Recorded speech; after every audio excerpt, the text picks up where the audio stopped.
Hello and welcome back to Market Shares. I'm your host, Tony Blodgett, and I thought after a few great weeks of interviews, I hope you've enjoyed the last couple episodes. I thought I would just come back and talk a little bit about what's going on in the market with a quick market update. I promise I will keep this brief. But, kind of a mixed bag of news out there. The thing that probably got my attention the most was the home appreciation numbers that came out. These are December's numbers, so they're always a little bit dated. But it doesn't matter if you're looking at Redfin, Case-Shiller, FHFA, CoreLogic, all of them giving an appreciation number, an annual appreciation number of 4.5% to 5% for the year. So, we've talked on previous episodes about this cost of waiting, and we're not seeing 10% or 20% appreciation, but nationally, we're still seeing 4.5% to 5% appreciation. All of those numbers rang true in December. But if you look at the annualized number for 2024, 4.5% to 5%. Some markets are going to be higher than that. That also, this is the amazing number, that resulted in an increase of home equity in the United States of $2.3 billion. That's crazy. That's a lot of money. So obviously we've talked about the challenges that are happening right now with consumer debt, and interest rates aren't quite where we want them to be yet. But for some people, even with a little bit higher interest rates, tapping into some of that equity makes sense to do that, whether it be with a home equity line of credit, whether it be with a debt consolidation loan, a refinance, a cash out refinance. So I think there's still opportunity for those, but I think the opportunities are getting better because the next thing I'm going to talk about is the bond market. And, bonds have been steadily improving. Now, there's probably a slight delay between when I record this and when you're watching the episode. So hopefully the market doesn't make a liar out of me, but we've seen a pretty steady improvement in the bond market. Nothing huge, but moving in the right direction. And it brings us back to those lower levels that we saw in December. We broke through the 200-day moving average. We have some levels of resistance to get through at this point, kind of reaching that peak that we saw back in December. But I think that it's possible we continue to move through that. I just think that there is a lot of confidence that I would say the government, I would say Doge, I would say all of these efforts that are going on right now to push the 10-year down, right? I talked about this, Trump had mentioned multiple times his goal of getting interest rates down. Like, what does that mean? And previously had been really focused on trying to get the Fed funds rate down, which we all know he doesn't really have any influence over. But now the shift has been to getting the 10-year down. And I think investors might be thinking that he's going to accomplish that. Because if you think about it, with a 10-year yield being higher, that's good for investors, right? That are buying those long-term bonds. But if you think that they're going to drive the 10-year down, well, that opportunity to buy now and get that fixed higher return for the next 10 years starts going away. And it's kind of funny the way it works because that demand to get into those bonds now actually drives down the price. It accelerates the price going down because there's more demand, and so they go down. So we think that that's part of what's happening here. Obviously, there's been some other sides, but what's interesting? We talked about inflation being the number one driver of interest rates, right? I talk about oil prices. I still think we need to watch that very closely. But at the end of the day, inflation is the arch enemy of bonds. As inflation goes up, bonds get worse. It erodes their value. And but what's interesting about inflation, and I don't mean this to be political, but for some reason, it's extremely divided between Republicans and Democrats as far as their outlook on inflation expectations. And this probably won't surprise you, but I thought it was a very interesting little nugget, is that Republicans think there will be virtually zero or very low inflation, while Democrats think that it will be, outrunning, uncontrollable inflation. So take that for what it is. I think obviously a lot of this has to do with all of the steps that are being taken right now, mostly around tariffs would be my guess. I think most of this is around tariffs. A lot of people believe that if we continue to use tariffs as a tactic and they go into effect, obviously some of those are just for negotiating purposes, but certainly there's going to be tariffs put in place and that those will ultimately be inflationary. That would be a whole nother episode on whether or not that's going to be the case. But it is interesting when you look at forward-looking predictions on inflation and we see just a completely different story between Republicans that are polled and Democrats. I just thought that was interesting. And what this tells me, and I'm going to touch on a few other points going on here, is that there's a lot of confusion out there. We're still in this kind of early stages of the new Trump administration, Trump 2.0, if you will. And what's interesting is that we're seeing very different results in the first 30, 45 days of the presidency than what we saw during the first Trump administration. Matter of fact, look at the stock market. The stock market over the last 30 days is down, where last time when Trump got in office, the stock market took off like a rocket right out of the gate, right? Bonds, bonds are, getting a little bit better, but we saw rates really drop back then. So my point is that it's not really following the same story. And so you go, well, we got the same guy in office. Why are we not seeing the same predictable outcomes in the market? And I think the reason why is pretty obvious, is that the strategies being deployed by this administration are unprecedented. We've never seen things like this before. And some people, think it's great. Other people think it's the worst thing in the world. I can completely understand both perspectives. But the reality is we don't know what the actual impact on the market's going to be. We can talk about individual impacts, and I'm not going to talk about those today, but I'm just talking purely on the market. What does it do to the stock market? What does it do to inflation? What does it do to the bond market, to interest rates, all the things that are really important to those of us in the mortgage and real estate industry? And the reality is we just don't know yet. So we need to keep a close eye on it. But I'm feeling pretty good about the move I've seen in interest rates. Now, a couple other points that I want to make is that retail sales numbers have continued to trend lower. Not great, right? Not great for the economy. So retail sales continues to trend lower month after month. We are seeing good for interest rates, by the way, but not good for the market. Consumer sentiment, which is a very future-looking consumer sentiment index, down at 64.7. The number doesn't really matter. The point is it's down. It's been down.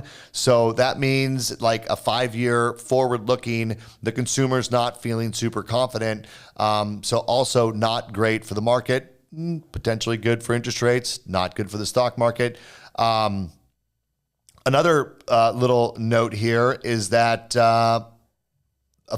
so current real estate inventories. We talked about this a couple episodes ago when Anton was on here, and he was breaking down kind of inventory levels here locally in the Washington market, the Seattle market. But nationally, we have a 5-month supply of homes on the market. This is not historically a lot of inventory, a 5-month supply.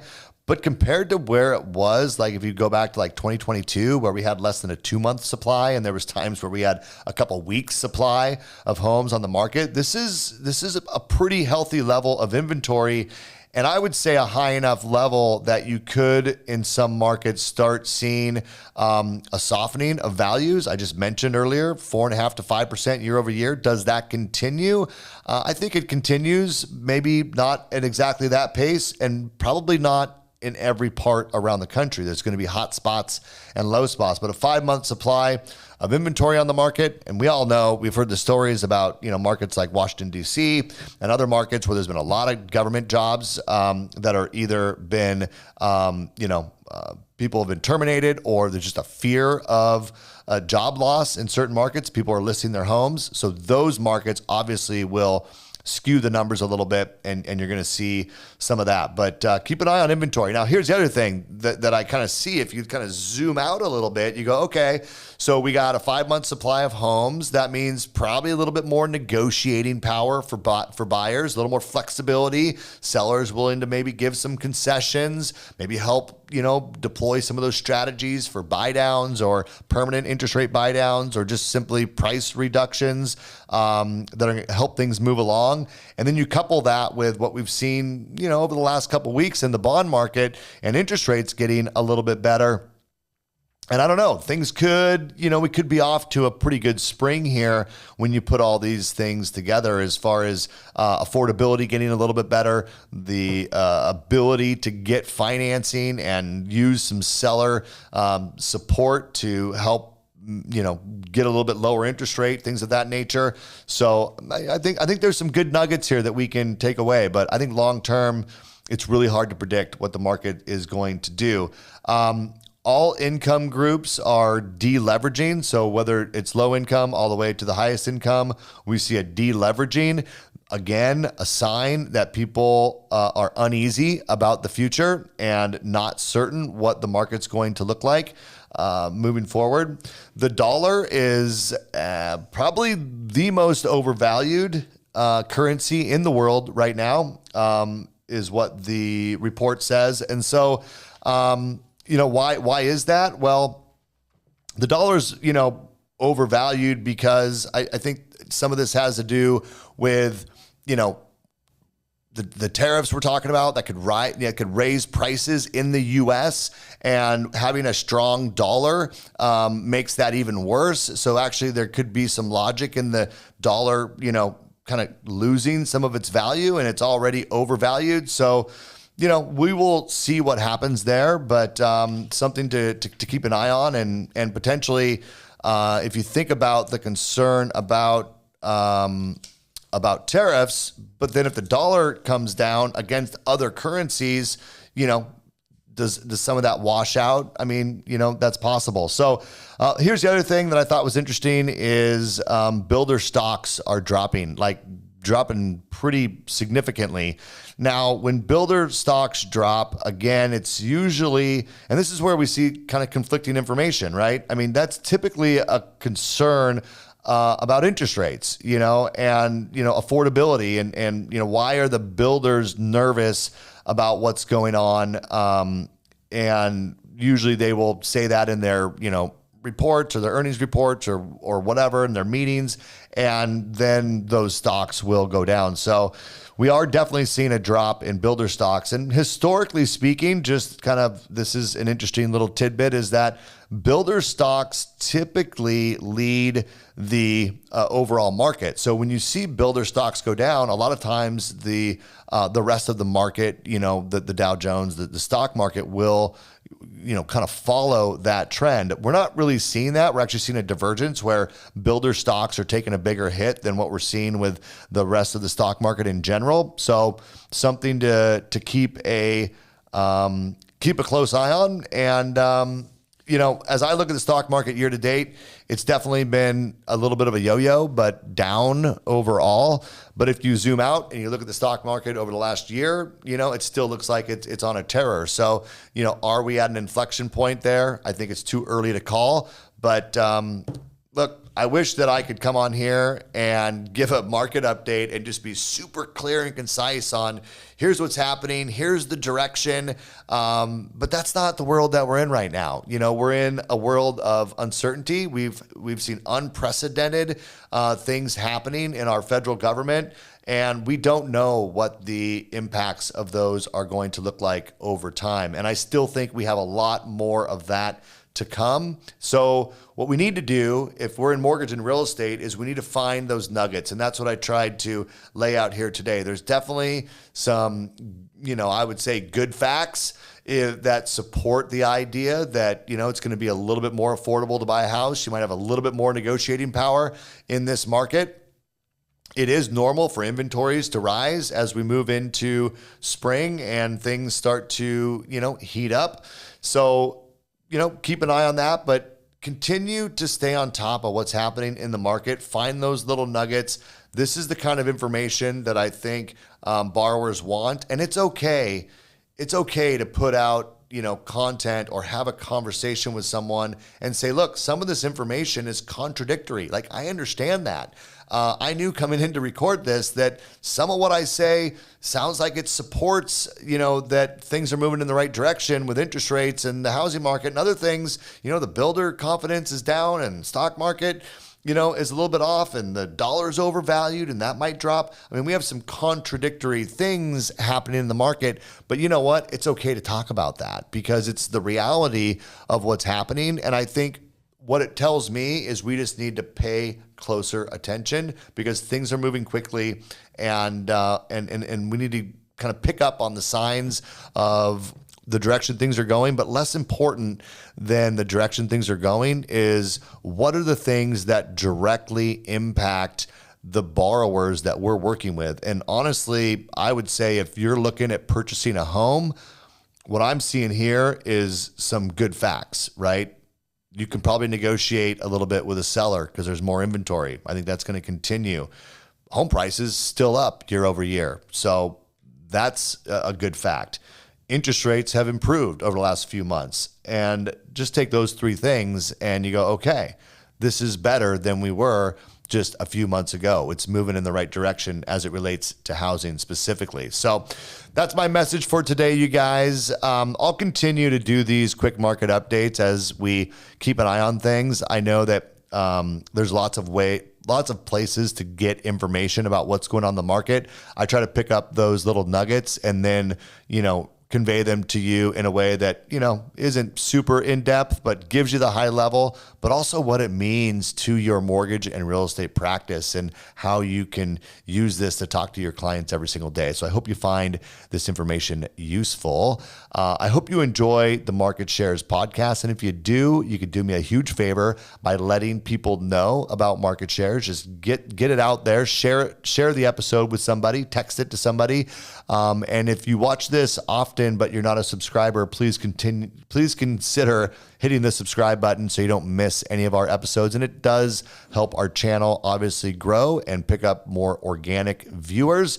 And you also will not miss a new episode, which does come out every single Friday at 10 a.m. So thank you for your time and attention. We'll see you next time. Take care.